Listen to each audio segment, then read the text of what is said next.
The eclipse is over. The sky has already closed that door. But if you are watching this on August 14th or August 15th, I need you to understand something before we go any further. The sky finishing its event does not mean your body, your mind, and your soul have finished processing it. In fact, for many sensitive people, the most intense part is not what happened on August 12th. It's what is happening right now, quietly, underneath the surface of an ordinary day. You may have gone to sleep last night feeling like something shifted while you weren't looking. You may have woken up today slightly disoriented, slightly lighter or slightly heavier without being able to name why. That is not your imagination. That is the after echo of an eclipse. The part nobody warns you about because it doesn't happen in the sky. It happens in you. Stay with me for the next few minutes because what I'm about to describe might explain feelings you've had over the last day or two that you haven't been able to put into words. And by the end, I'm going to ask you something that most people avoid asking themselves. Not because it's frightening, but because it's honest. Let's start with the most common one. The one almost every sensitive person reports without even realizing others are feeling it too. A sudden, almost magnetic pull toward solitude. Maybe yesterday you found yourself declining an invitation you would normally accept. Maybe today you feel an urge to turn your phone face down, to sit in a quiet room, to not explain yourself to anyone for a while.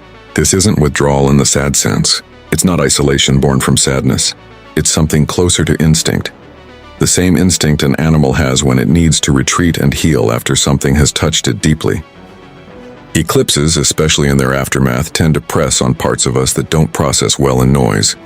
So the body, wiser than we often give it credit for, starts asking for less input, less talking, less performing, less noise. If you've felt that pull in the last day, it doesn't mean something is wrong with you. It might mean something in you finally has enough safety to ask for rest. And that leads to the second sign, which often arrives right alongside the first. An exhaustion that doesn't match your schedule. You may not have done anything unusually demanding today, and yet you feel like you've been carrying something heavy since yesterday. This isn't ordinary tiredness. It's the kind of tired that sits behind the eyes. The kind that makes silence feel like medicine instead of boredom. When something in us reorganizes, old patterns dissolving, old emotional weight shifting position, the nervous system spends energy on that process even though we can't see it happening. You wouldn't expect to feel rested after quietly renovating a room in your own house, even if no one saw you doing it. The same logic applies here. If you feel unusually drained today, consider that you may be in the middle of an inner renovation nobody else can witness. Then there are the dreams. If your sleep over the last 2 nights has felt unusually vivid, strange, emotional, or oddly symbolic, you are far from alone. Post-eclipse dream activity is one of the most consistently reported experiences among people who describe themselves as sensitive or intuitive. You might have dreamed of a place from your childhood. You might have dreamed of a person you haven't thought about in years.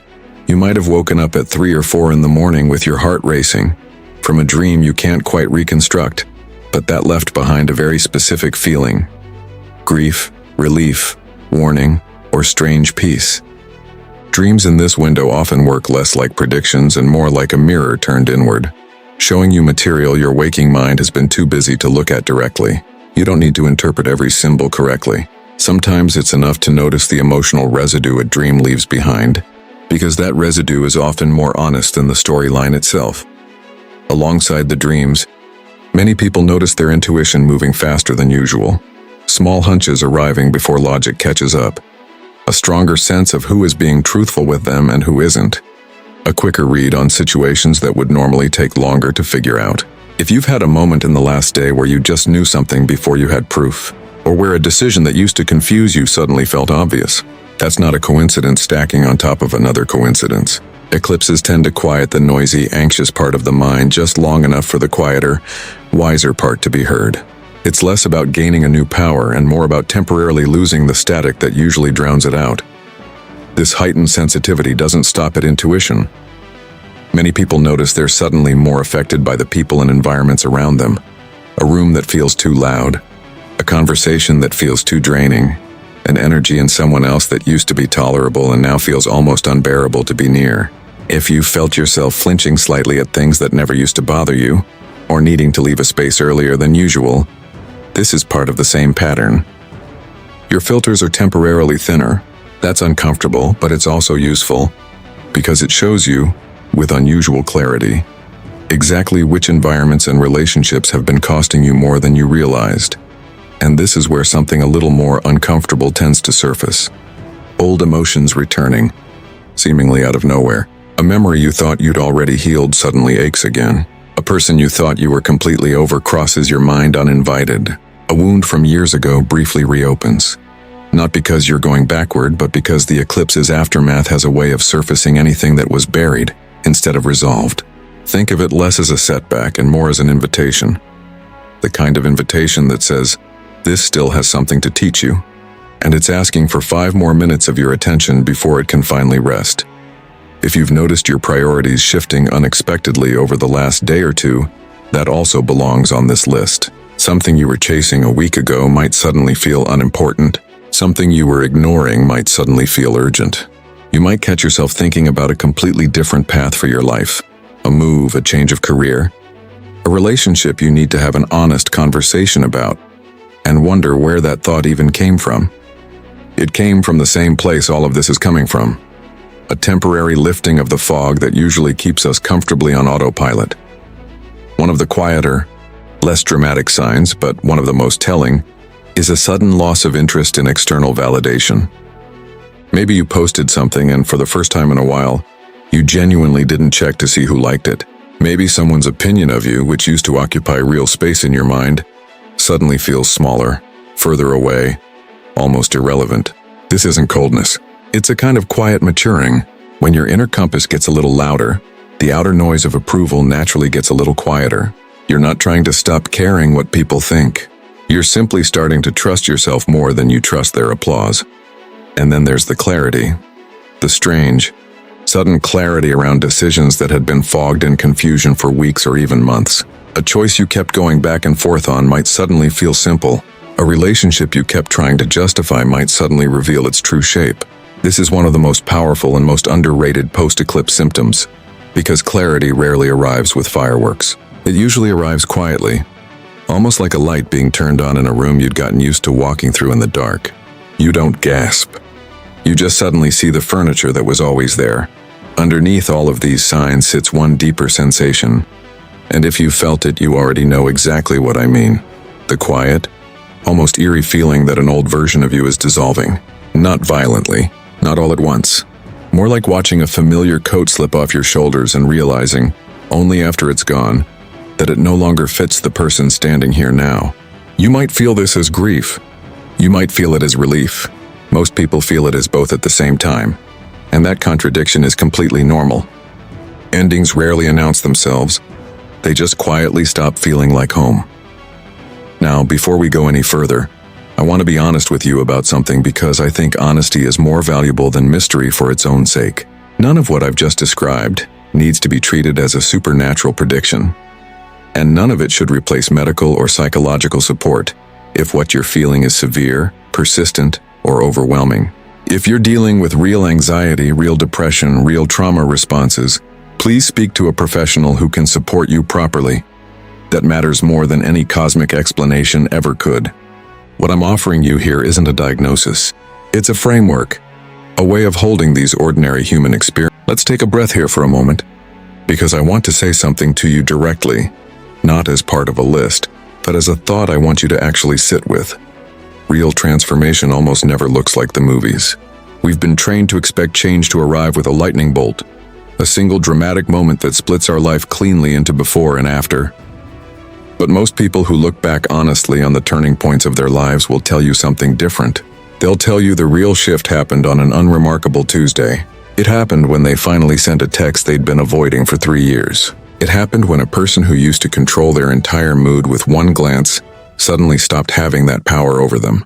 It happened the day they stopped waiting for someone to change and quietly decided to build a life that didn't depend on that person changing at all. Transformation is rarely the event. It's the moment something stops gripping you as tightly as it used to. And if that's what's happening to you right now, if some old ache, some old attachment, some old fear has quietly lost a little of its grip over the last day, that, more than any planetary alignment, is the real eclipse, the one that actually changes something. Now let's widen the lens a little, because this window of time you're in isn't only about the eclipse. August carries several energies that many spiritually minded people track closely, and it's worth mentioning them here, not as scientific claims, but as symbolic threads that a lot of people find meaningful when they're trying to make sense of a heightened emotional period like this one. There's the new moon, which in many traditions is treated as a natural checkpoint for release and quiet intention setting. A dark sky asking you what you're willing to let go of before you plant anything new. There's the Perseid meteor shower, streaking through the sky this same season, which countless cultures have long associated with wishes, sudden insight, and small flashes of clarity arriving out of what looks like darkness. There's what many call the Lion's Gate portal, a period some spiritual traditions associate with courage, personal power, and stepping more fully into who you actually are, rather than who you've been pretending to be for the comfort of others. And there are the broader planetary movements of August, which astrology-focused communities often describe as a season of recalibration, a stretch of weeks where old structures loosen so that something more honest can take their place. I want to be clear, none of this is presented here as proven fact. These are symbolic lenses, not scientific explanations. But symbols are powerful precisely because they give us language for things that are hard to explain in plain, clinical terms. If calling this a portal or a gateway helps you take your own inner experience seriously instead of dismissing it as random, then the symbol has done its job. Not by being literally true, but by being useful. So here's where I want to slow down and ask you a few questions. Not rhetorical ones, real ones. Take a second, and actually let yourself answer, even if only in your own mind. What has quietly lost its importance since the eclipse? Not what you think should matter less. What has actually honestly started to feel smaller to you over the last 2 days? Which relationships in your life no longer seem to fit the direction you're being pulled toward? Not the ones that are obviously toxic. Those are easy to spot. I mean the subtler ones. The ones that are fine, comfortable, familiar, and just slightly out of alignment with who you're becoming. Which goals have you been chasing that, if you're honest, were never fully yours to begin with? Were inherited from a parent's expectations, a partner's approval, a culture's definition of success? Does that goal still feel like yours today, or does it feel like a costume you've been wearing for someone else's audience? And here's the question underneath all the others, the one most people quietly avoid. Are you actually ready for the responsibilities of the life you say you want? It's easy to romanticize a bigger, freer, more aligned life from a distance. It's much harder to sit with what that life actually requires. The boundaries you'll have to hold. The people you might disappoint. The comfort you'll have to give up. The discipline you'll need on the days that don't feel spiritual or symbolic at all. Just ordinary and demanding. Manifestation isn't only about desire. It's about capacity. And these 2 days are a quiet, private opportunity to ask yourself honestly whether you're building that capacity or just dreaming about the destination while avoiding the road that leads there. If you've made it this far, I'd genuinely like to know, and in the comments, tell me which of these symptoms you've felt the strongest over the last day or two. The pull toward solitude, the strange dreams, the old emotion resurfacing without warning, the sudden clarity, the quiet loss of interest in being seen or approved of. Naming it, even in a single sentence, tends to make it feel less confusing and more like something you're moving through on purpose. As we come toward the end of this, I want to leave you with something a little different than a checklist. I want to leave you with a way of moving through the rest of today and tomorrow. Don't go looking for signs like you're hunting for them. That kind of searching almost always creates static. You start seeing meaning in everything, and ironically, that noise drowns out the real signal you're actually trying to hear. Instead, do something quieter and far more effective. Simply notice. Notice what feels clearer today than it did a week ago. Notice what used to have a grip on your attention and suddenly doesn't. Notice the small decision you made this morning almost without thinking. The one where you chose rest instead of scrolling, honesty instead of a polite lie, silence instead of an argument you didn't need to have. Those small, unglamorous choices are usually where the real turning point lives, not in a thunderclap. In a whisper you almost missed. Between now and tomorrow, between the 14th and the 15th of August, you don't need to force a transformation. You don't need a ritual, a sign from the universe, or a dramatic realization to know that something is shifting. You only need to pay attention to what is quietly getting louder inside you, and what is quietly going silent. That's the real language this window of time is speaking, not predictions, not certainty. Just an invitation to finally listen to yourself the way you'd listen to someone you love. If this resonated with you, stay close, because whatever is beginning in you right now is only in its earliest hours. And the most important part of any transformation is rarely the dramatic beginning. It's what you choose to do quietly in the days that follow.